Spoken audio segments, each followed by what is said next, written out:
2022 সালে ক্রোয়েশিয়ার বিপক্ষে কোয়ার্টার ফাইনাল থেকে বিদায়ের পর এ পর্যন্ত ব্রাজিল কোচ বদল করেছে 3 বার। পেনাল্টি শুটআউটে ক্রোয়েশিয়ার কাছে হেরে কোচ তিতে পদত্যাগ করেন ব্রাজিল দল থেকে।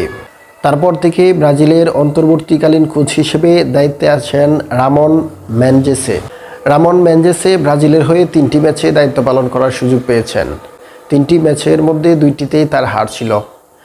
আফ্রিকান দেশ মরক্কো এবং সেনেগালের বিপক্ষে পরাজয় বরণ করার সাথে সাথেই তার ব্রাজিল অধ্যায়ের ইতি ঘটে। তারপর মেনেজেসের অন্তর্ভুক্তি হিসেবে আসেন কোচ ফার্নান্দো দিনিজ। তিনিও অন্তর্বর্তীকালীন কোচের দায়িত্ব পালন করার জন্যই এসেছিলেন, তবে তার স্থায়িত্ব খুব বেশি দিন হয়নি। ফার্নান্দো দিনিজ ব্রাজিলের ডাগআউট সামলেছেন 6টি ম্যাচে, যার মধ্যে 2টি জয়, 3টি পরাজয় এবং 1টি ম্যাচ ড্র রয়েছে। যদিও তার শুরুটা হয়েছিল বেশ দুর্দান্তভাবেই। বলিভিয়ার বিপক্ষে 5-1 গোলের ব্যবধানে বড় জয় পেয়েছিল ফার্নান্দো দিনিজ এর ব্রাজিল। তবে পরাজয় 3টি ছিল উরুগুয়ে, কলম্বিয়া এবং আর্জেন্টিনার বিপক্ষে। যেই উরুগুয়ের বিপক্ষে এর আগের 22 বছরে একটি ম্যাচও হারেনি ফার্নান্দো দিনিজের অধীনে, সেই উরুগুয়ের বিপক্ষেই ব্রাজিল হেরেছে। দ্বিতীয় পরাজয়টি ছিল কলম্বিয়ার বিপক্ষে।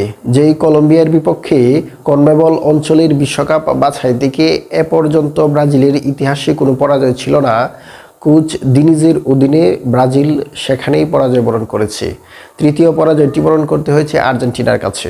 ব্রাজিল ফুটবল ইতিহাসে বিশ্বকাপ বাছাইয়ে ঘরের মাঠে কখনোই তারা আর্জেন্টিনার কাছে হারেনি।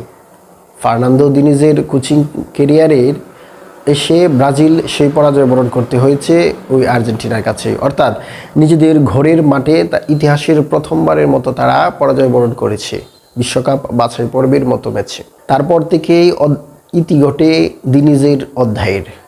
দিনিজও আর্জেন্টিন কোচ লিওনেল স্কালোনির কাছেই মার খেয়েছেন, অর্থাৎ স্কালোনির কৌশলের কাছে ফার্নান্দো দিনিজ টিকতে পারেননি, একরকম বলাই যায়।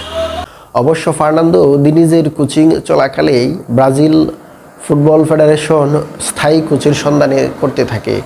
স্থায়ী কোচের সন্ধানে প্রথমেই রাডারে এসেছিলেন ওই কোচ দরিবাল জুনিয়র। স্থায়ী কোচ হিসেবে নিয়োগ পাওয়ার পর কোচ দরিবাল জুনিয়রের প্রথম ম্যাচ ছিল ইংল্যান্ডের সাথে। সেখানে ইংল্যান্ডকে তারা 1-0 গোলে পরাজিত করে। দরিবাল জুনিয়রের যাত্রাটা শুভ হলেও শেষটা একেবারেই তিক্ত স্বাদের হয়েছে, কেননা আর্জেন্টিনার কাছে পরাজয় বরণ করতে হয়েছে 4-1 গোলে বিধ্বস্ত হয়ে। বিশ্বকাপ বাছাই পর্বের ইতিহাসে আর্জেন্টিনার কাছে এত বড় ব্যবধানে ব্রাজিল কখনো হেরেনি।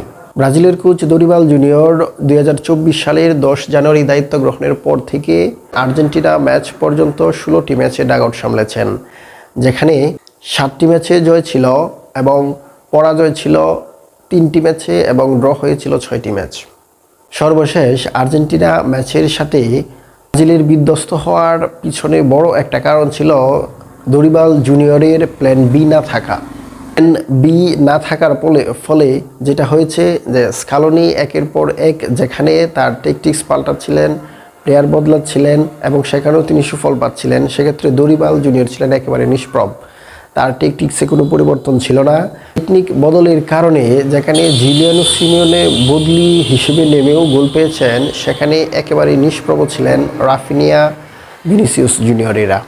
অর্থাৎ ব্রাজিলের সর্বশেষ 2 কোচের দুজনেই স্কালোনির কৌশলের কাছে পরাজিত হয়ে বরখাস্ত হতে হয়েছে। ফার্নান্দো দিনিজ তিনিও আর্জেন্টিনার কোচ লিওনেল স্কালোনির টেকটিক্সের কাছে হেরেছেন।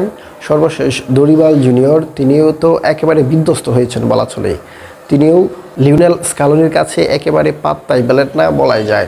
লাউতারো মার্টিনেজ, লিওনেল মেসির মতো প্লেয়ার না থাকার সুযোগটাও দরিবাল জুনিয়র নিতে পারলেন না, উল্টো তিনি তাদের কাছে বিধ্বস্ত হয়েছেন।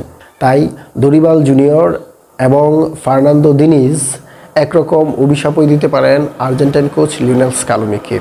ধন্যবাদ সবাইকে এতক্ষণ সাথে থাকার জন্য।